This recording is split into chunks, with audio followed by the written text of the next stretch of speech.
हर हर महादेव भक्तों, हमारे चैनल से जुड़े रहने के लिए आप सबको श्री शिवाय नमस्तुभ्यम। चलिए भगवान शिव से जुड़ी हुई एक और शिक्षाप्रद कहानी सुनाते हैं आपको। एक बार भगवान शिव और नारद भगवान एक दूसरे से बातें कर रहे थे। तभी नारद जी बोले कि हे देवादिदेव महादेव, धरती लोक पर शिव चर्चा इतनी क्यों होती है? सभी लोग आपकी शिव चर्चा इतना क्यों करते हैं? तब भगवान शिव बोले, देखिए नारद मुनि, ये सवाल का जवाब आपको धरती लोक में ही मिलेगा। आप धरती लोक में जाकर पूछिए। नारद जी को भगवान शिव बोले, आप इंसान का रूप लेकर जाइए और वहाँ जिस प्राणी का बच्चा आपको दिखेगा आप उसी से सवाल पूछिएगा। नारद जी बोले, ठीक है भगवान। नारद जी धरती लोक में मानव रूप धारण करके उतरे और सबसे पहले उन्होंने एक कौवे के बच्चे को जन्म होते हुए देखा। नारद जी कौवे के बच्चे के पास जाकर उसके कान में पूछा कि धरती लोक में शिव चर्चा इतनी क्यों होती है? इतना पूछते ही कौवे का बच्चा मर जाता है। नारद जी बहुत दुख करने लगे। तब वे भगवान शिव के पास गए और बोले, हे देवादिदेव महादेव, जैसा आपने कहा था हमने वैसा ही किया, लेकिन कौवे का बच्चा तो मर गया। अब हम सवाल किससे पूछें? तब भगवान शिव ने कहा कि हे नारद जी, आपको इस सवाल का जवाब धरती लोक में ही मिलेगा। आप धरती लोक में ही जाकर पूछिए। नारद जी फिर धरती लोक में मनुष्य के रूप में गए। इस बार उन्होंने कुत्ते के बच्चे को पैदा होते हुए देखा। जब उन्होंने कुत्ते के बच्चे के कान में जाकर पूछा कि पृथ्वी लोक में शिव चर्चा इतनी क्यों होती है, शिव गुरु धरती लोक में इतना प्रसिद्ध क्यों है, तब वह कुत्ते का बच्चा भी मर जाता है।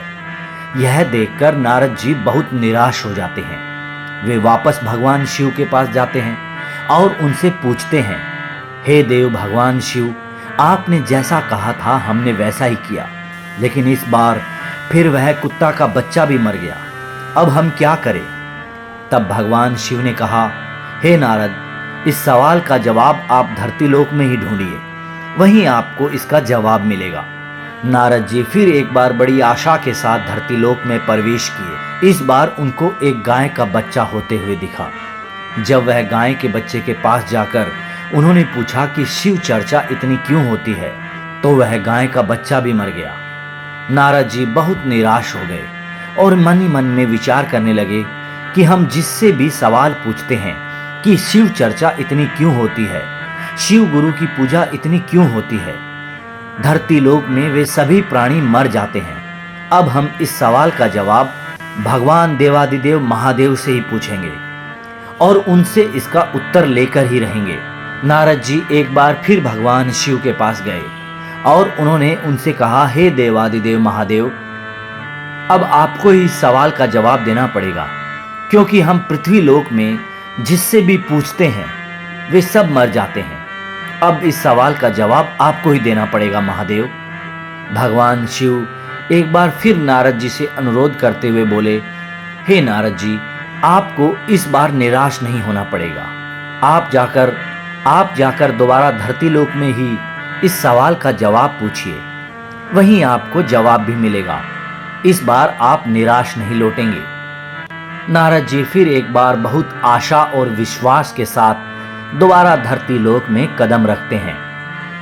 इस बार उनको एक महल में राजा का बेटा जन्म होते हुए दिखा। राजा के बेटे का जन्म बहुत सालों के बाद हुआ था। कम से कम 5-10 साल के बाद उनको एक बेटा हुआ था। इसीलिए राजमहल में बहुत भीड़ और बहुत धूमधाम और हलचल भी थी। सभी लोग राजा के बेटे को देखने के लिए इच्छुक थे। राजा के दरवाजे पर सैनिकों का पहरा था। तब नारद जी एक ऋषि मुनि का रूप धारण करके राजमहल के द्वार के पास पहुंचे और उन्होंने सैनिकों से पूछा, सैनिक जी, राजा के महल में इतनी भीड़, इतनी हलचल क्यों है? सैनिक बोले, आपको नहीं पता मुनिवर, राजा का बेटा बहुत सालों के बाद हुआ है, इसीलिए इतनी भीड़ है। ऋषि मुनि बोले कि क्या मैं राजा के बेटे को देख सकता हूँ? मुझे भी उसको देखना है। अभी सैनिक ऋषि मुनि को मना करने लगे और वहां से जाने के लिए कहने लगे। ऋषि मुनि नहीं माने और वहीं पर खड़े रह गए। सैनिकों ने विवश होकर राजा जी को बुलाया और बोले, राजा जी, आपके दरबार में एक ऋषि मुनि आए हुए हैं और वे बच्चे को देखने के लिए बहुत जिद कर रहे हैं। राजा जल्दी से आए और ऋषि मुनि से बात की। ऋषि मुनि बोले, हे राजा, हम आपके बेटे को देखना चाहते हैं। राजा जी मान गए और राजा जी ने अपने बेटे को देखने के लिए अनुमति दे दी। जब राजा और ऋषि मुनि एक साथ बच्चे के कमरे में पहुंचे, तब ऋषि मुनि बोले, राजा जी, क्या हम इस बच्चे से थोड़ी देर बात कर सकते हैं? राजा जी चौंक कर बोले, ऋषि मुनि, यह बच्चा तो अभी 2 पल पहले ही हुआ है और आपको इससे क्या बात करनी है? ऋषि मुनि बोले, देखिए राजा जी, हम इस बच्चे की तलाश में यहाँ पर आए हैं। हमको इसके कान में कुछ कहना है। राजा जी बहुत सोचने के बाद बोले, ठीक है ऋषि मुनि, आप इस बच्चे से अकेले में बात कर सकते हैं। अभी राजा जी और अपने सैनिक और सभी लोगों के साथ कमरे से बाहर निकल गए और कमरे का दरवाजा बंद कर दिया। नारायण जी अपने असली रूप में आकर बच्चे के पास जाकर बच्चे के कान में बोले कि धरती लोक में शिव चर्चा इतनी क्यों होती है, शिव जी की पूजा इतनी ज्यादा क्यों होती है। तब वह बच्चा उठकर बैठ गया और बोला कि हे नारद जी, आप यह सवाल जब हम कौवा के रूप में जन्म लिए थे उस समय हमसे पूछे थे और उसी समय उस जन्म से हमको मुक्ति मिल गई।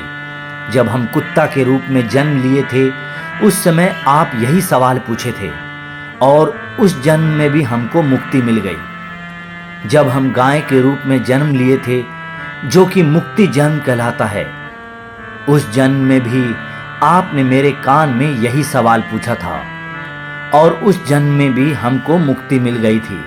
तीनों जन्म में मुक्ति मिलने के बाद इंसान के रूप में हमारा जन्म हुआ, क्योंकि आपने जन्म के साथ मेरे कान में शिव गुरु का नाम लिया था।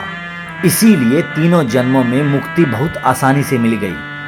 इसीलिए शिव चर्चा धरती पर इतनी ज्यादा होती है। शिव चर्चा ही सभी के लिए मुक्ति धाम है और यह आपने अपनी आंखों से देखा है। यह सुनकर नारद जी चौंक गए और देवादिदेव भगवान शिव की स्तुति करते हुए अपने लोक चले गए। तो बताइए भक्तों, आपको कैसी लगी भगवान शिव से जुड़ी हुई यह अद्भुत कहानी? ऐसी ही अन्य रोमांचक कहानियां जो आपको भगवान शिव से प्रेरित करेंगी, आपके लिए लेकर आएंगे इसी चैनल पर, जिसका नाम है हर हर महादेव बोल। तो चलिए भक्तों, तब तक के लिए भजते रहिए। हर हर महादेव।